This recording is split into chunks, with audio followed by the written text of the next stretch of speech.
د لیوني د ځان په شان یو لیونی خوښه وه، په خپل ګاونډ کې یوه ښکلي ګاونډی خوښه وه. د لیونی به د راتلو هېڅ اندازه نه کېده او د لیوني به بې دیدنه ګزاره نه کېده.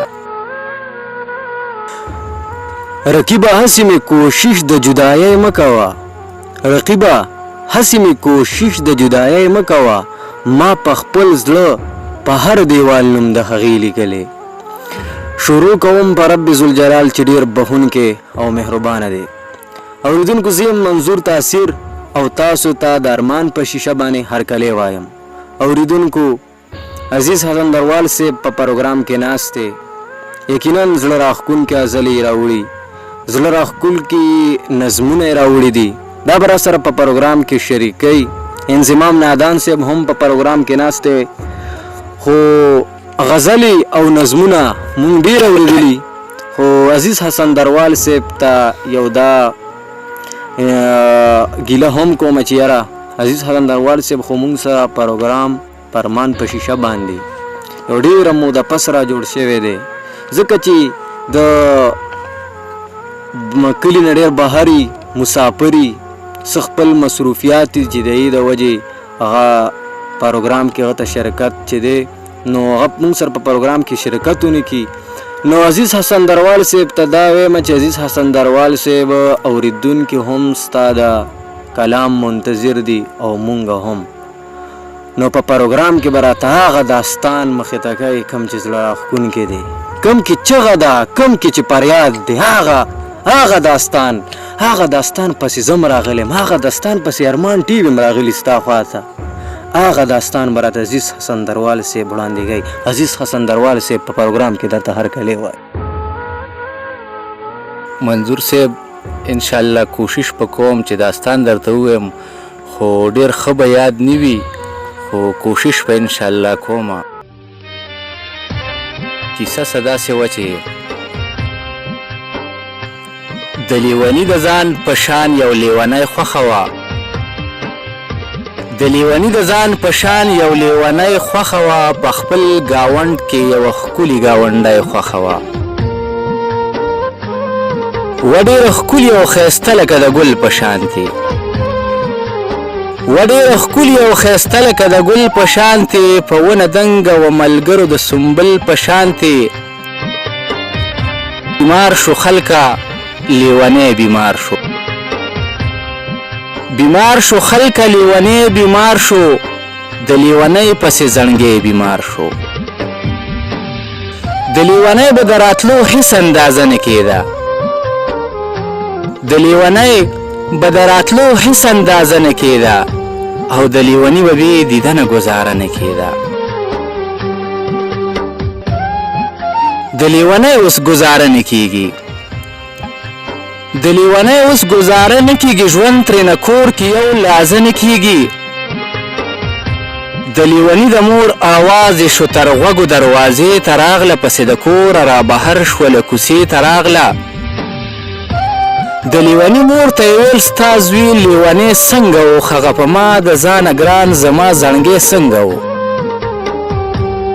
د لیوني مور ورته ویل چې صرف تا یادوي،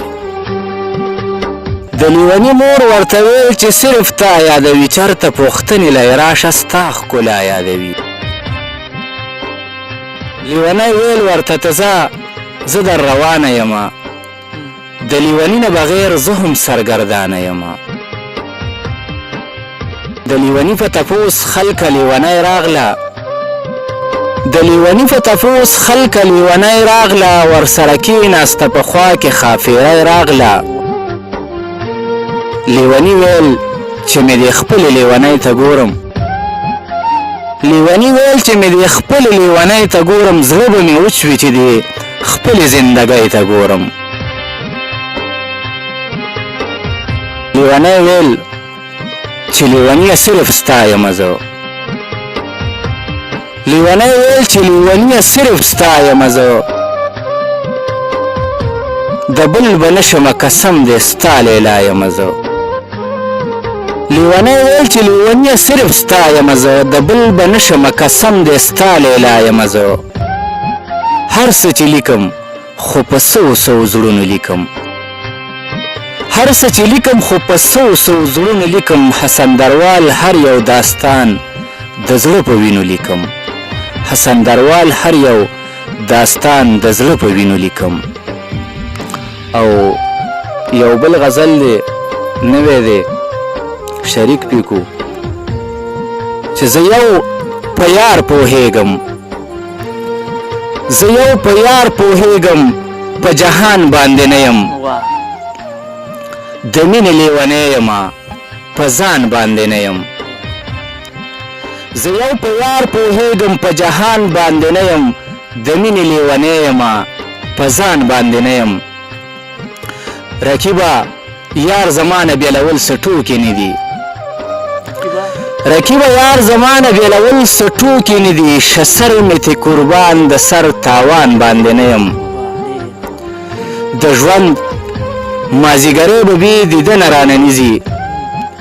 د ژوند مازیګری به بې دیدنه رانه نیزي بس ځان وررسومه زول طوفان باندې نه یم پروا د رقیب مه کوه صنمه چې ژوندی یم پروا د رقیب مه کوه صنمه چې ژوندی یم کمزوری خو لا دومره په ایمان باندې نه یم عزیز حسن دروال به یې د مینې نوا نه وړم عزیز حسن دروال به یې د مینې نوا نه وړم پانسي چې څو د زلفو په زندان باندې نه یم پانسي چې څو د زلفو په زندان باندې نه یم وی خلک بیمار شو لیونی بیمار وی خلک بیمار شو لیونی بیمار قسم دې په دې جمله کې څومره چغه ده څومره فریاد دی زه عزیز حسن دروال صاحب ته ویم داسې داستانونه مه لیکه داسې داستان مه لیکه چې د خلکو په زړونو باندې سره سره داغونه جوړوي قسم دې په دې کې خو رښتیا ژړا ده قسم دې په دې کې خو رښتیا فریاد دی زه ځکه دا خبره بار بار کوم چې په دې غرونو کې داسې شاعران اوسي چې په زړونو کې یو داسې غزل داسې داستانونه پراته دي چې قسم دې د خلکو په زړونو کې لار جوړوي په دې یو څو خبرو سره زه انضمام نادان صاحب ته پروګرام کې بلنه ورکوم انضمام نادان صاحب په پروګرام کې به راته څه ویلو منظور تاسیس صاحب ډېره مننه مهرباني عزیز حسن دروال صاحب زموږ مشر دی استاد دی خو اکثر دی ډېر مسافر وي او مسافرۍ نه اوس راغلی دی اختر په چوټۍ دی موږ سره پروګرام کې کښېناستو نو بلکل داسې داستان یې ووي چې حد یې په وکړو دې د پاسه به زه څه ووایم زه به څه شاعري وکړم څه غزلې به ووایم خو یو غزل به درته ډالۍ کړم او سپېشل د خپل استاد ته به ډالۍ کړم چې ای مرګلو لیونی شوم لیونی راته یادېږي ای مرګلو لیونی شوم لیونی راته یادېږي خدایه څنګه به وي هغه ملالی راته یادېږي ای مرګلو لیونی شوم لیونی راته یادېږي خدایه څنګه به وي هغه ملالی راته یادېږي چې د زرکې په شان تلله د وسی په شان راتلله چې د زرکې په شان تلله د وسی په شان راتلله اوس مې زړه ته قرار نشته ګلالی راته یادېږي خدایه څنګه به وي هغه ملالی راته یادېږي دا منمه چې ساده وه خو همزولو کې ښایسته وه دا منمه چې ساده وه خو همزولو کې ښایسته وه زړه مې درد کوي نن هغه ګلغوټی راته یادېږي خدایه څنګه به وي هغه ملالی راته یادېږي چې په سر یې زرین شالو او په زنه یې شین خالو چې په سر یې زرین شالو او په زنه یې شین خالو زه قسم خورم چې د شین خال خافیری راته یادېږي خدایه څنګه به وي هغه ملالی راته یادېږي چې د شاتو نه خوږه وه د وفا ډکه چینه وه چې د شاتو نه خوږه وه د وفا ډکه چینه وه انضمام وایي چې نن هغه جینۍ راته یادېږي خدایه څنګه به وي هغه ملالی راته یادېږي ای مرګلو لیونی شوم لیونی راته یادېږي خدایه څنګه به وي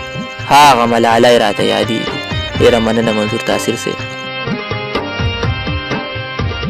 ډېره زیاته شکریه اوریدونکو د پروګرام وخت په ختمېدو دی زړه هم مې نه کېږي چې عزیز حسن دروال صاحب نه لاړ شو زړه مې دا وایي چې نور هم تنه غزلې واړو خو د هر یو څیز یو خپل قانون او وخت وي هغه وخت په ختمېدو دی ان شاء الله په نیکس پروګرام کې بیا موږ تاسو سره ملاقات کوو. تر هغه وخته پورې په لوی الله مې سپارم. د الله په امان.